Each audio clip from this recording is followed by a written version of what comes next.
Salam, saudara yang dikasihi Tuhan. Ketika kita membaca Mazmur 23 ayat 4, seringkali ayat itu terasa begitu familiar, namun keindahan firman Tuhan adalah ini. Ayat yang sama bisa berbicara berbeda saat kita berada dalam musim yang berbeda. Firman berkata, "Sekalipun aku berjalan dalam lembah kekelaman, aku tidak takut bahaya, sebab Engkau besertaku, gadamu dan tongkatmu, itulah yang menghibur aku." Ayat ini telah menjadi penghiburan bagi banyak orang sepanjang generasi. Tidak hanya bagi orang percaya, tetapi juga bagi mereka yang sedang terpuruk, kehilangan arah, dan merasa tidak memiliki kekuatan lagi untuk melangkah. Hari ini kita akan menyelami ayat ini dengan lebih dalam, lebih panjang, lebih perlahan, seraya memberi ruang bagi Tuhan untuk berbicara ke bagian hati yang mungkin selama ini tidak tersentuh. Renungan ini panjang, karena ada hal-hal yang tidak bisa dibicarakan dengan cepat. Ada luka yang butuh waktu untuk disembuhkan. Ada ketakutan yang tidak hilang dalam beberapa menit. Dan ada penghiburan yang baru terasa ketika kita memberi waktu bagi firman untuk bekerja dalam diam. Mari kita mulai. Tarik napas perlahan, tenangkan pikiran, buka hati. Ayat ini dimulai dengan kenyataan bahwa hidup tidak selalu berada di tempat yang terang. Tidak ada satupun dari kita yang bisa menghindari masa-masa berat. Ada periode ketika semuanya terasa tidak jelas. Masa ketika keputusan yang biasa kita buat dengan mudah tiba-tiba menjadi sulit. Ada hari ketika kita bangun dan menyadari bahwa kekuatan kita tidak sekuat batin kita. Ada malam ketika kita tidak tahu apakah besok akan membawa perubahan atau justru tekanan baru. Mazmur 23 ayat 4 tidak menyembunyikan kenyataan itu. Ayat ini tidak menyatakan bahwa kehidupan orang percaya akan selalu berjalan mulus. Tidak. Ayat itu mengakui bahwa ada masa gelap, ada situasi yang membuat kita merasa sendiri, ada tekanan yang berat. Namun, perhatikan sesuatu. Daud tidak berkata, "Sekalipun aku terjebak." Ia juga tidak berkata, "Sekalipun aku mati dalam lembah itu." Tidak. Penulisnya berkata, "Sekalipun aku berjalan." Kata itu penting. Kata itu menunjukkan gerak. Kata itu menunjukkan harapan. Kata itu menunjukkan bahwa situasi itu tidak permanen. Kata itu menunjukkan bahwa masa itu hanya dilewati, bukan ditempati. Banyak orang merasa masa sulit adalah akhir dari perjalanan.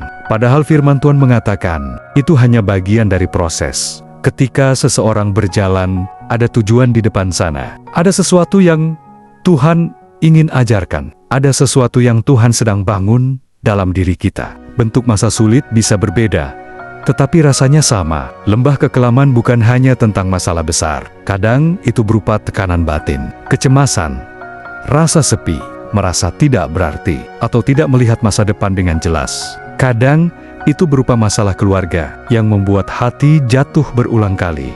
Kadang berupa pergumulan kesehatan yang membuat tubuh dan pikiran kelelahan. Ada banyak bentuk lembah, tetapi rasanya sama, menekan, berat, dan melelahkan. Namun lagi-lagi, firman Tuhan berkata, "Sekalipun aku berjalan," artinya engkau sedang bergerak. Engkau tidak dikurung oleh keadaan itu. Engkau tidak akan selamanya berada di sana. Mengapa Daud tidak takut? Daud berkata, "Aku tidak takut bahaya." Kalimat itu bukan sok berani. Itu bukan kalimat orang kuat. Itu bukan kalimat penuh percaya diri. Itu kalimat seorang manusia yang sadar bahwa kekuatannya bukan berasal dari dirinya sendiri. Ia tidak takut karena ada penyertaan Tuhan. Perhatikan urutannya. Ia berjalan di masa sulit. Ia menyadari situasinya gelap. Ia tahu bahaya itu ada. Tetapi ia tidak takut karena ada pribadi yang menyertainya. Ini inti dari ayat ini. Ketenangan bukan muncul ketika kondisi berubah, tetapi ketika seseorang sadar bahwa ia tidak berjalan sendiri. Seringkali yang membuat kita takut bukan masalahnya, tetapi rasa sendirian di dalam masalah itu.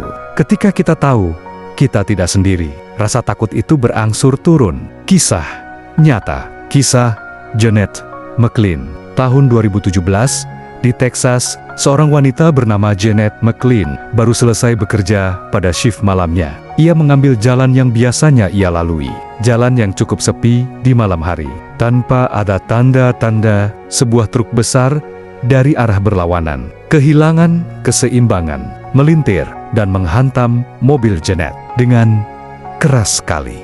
Benturan itu mengubah segalanya hanya dalam beberapa detik. Mobilnya terpental ke pinggir jalan, menabrak pembatas, dan berhenti dengan posisi miring, tepat di tepi turunan yang cukup curam. Janet tidak bisa menggerakkan tubuhnya.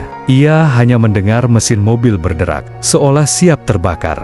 Tidak ada mobil lain yang melintas. Tidak ada orang yang melihat kejadian itu. Ia hanya bisa berdoa dalam hati, seadanya, dengan sisa tenaga yang ada. Beberapa menit kemudian, seorang pria muncul. Tidak jelas dari mana, ia memecahkan kaca mobil, mengangkat tubuh Janet yang terluka, dan menyeretnya menjauh sebelum bagian depan mobil benar-benar terbakar.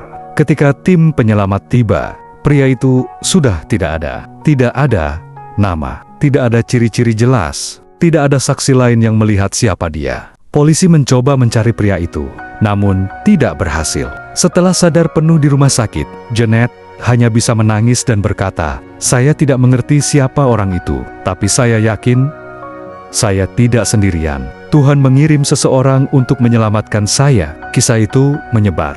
Banyak orang menyebutnya malaikat. Sebagian orang menyebutnya pertolongan Tuhan. Sebagian lagi menyebutnya keajaiban. Tapi Janet hanya berkata, "Saat saya berada di tempat paling gelap, ada yang berjalan mendampingi saya." Inilah gambaran Mazmur 23 ayat 4. Tidak selalu dengan cahaya dari langit, tidak selalu dengan suara keras. Kadang, lewat seseorang yang muncul pada waktu yang mustahil. Penyertaan Tuhan tidak selalu terlihat. Ayat ini mengajarkan bahwa penyertaan Tuhan itu tidak selalu terlihat, tidak selalu terdengar, tidak selalu terasa kuat, tetapi selalu nyata. Ada bahaya yang seharusnya mengenai kita, tetapi tidak terjadi. Ada kecelakaan yang seharusnya menimpa, tetapi terlewati. Ada keputusan yang dulu kita keluhkan, tetapi ternyata menyelamatkan kita dari situasi buruk. Kita tidak selalu sadar, tetapi Tuhan selalu bekerja. Bimbingan Tuhan tidak selalu kasat mata. Alat gembala yang mengarahkan domba kadang hanya dipakai dengan sentuhan halus. Demikian pula suara Tuhan dalam hidup kita. Kadang berupa dorongan hati, firman yang tiba-tiba pas, ketidaknyamanan ketika kita hampir salah langkah, pintu yang tertutup dengan alasan yang tidak kita mengerti, peringatan kecil lewat orang lain, kejadian yang membuat kita berpikir ulang. Semua itu bagian dari bimbingan. Tidak kasar, tidak memaksa, tetapi cukup untuk mengembalikan langkah kita ke jalan aman. Masa sulit akan membangun kita. Setiap orang yang pernah melewati lembah hidup akan mengatakan satu hal, "Saya tidak sama lagi."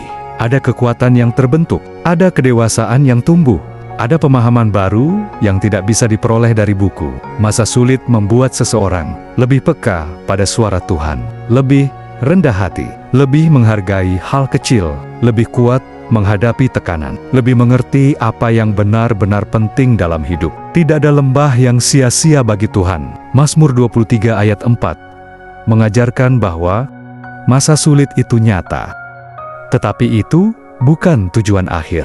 Tuhan selalu mendampingi. Pertolongannya sering tidak terlihat. Arahannya selalu tepat. Ketenangan datang bukan dari keadaan, tetapi dari penyertaan. Dan setiap orang yang melewati lembah akan keluar lebih kuat. Inilah alasan Daud berkata, "Aku tidak takut." Bukan karena lembah itu tidak menakutkan, tetapi karena ia berjalan bersama Allah. Amin.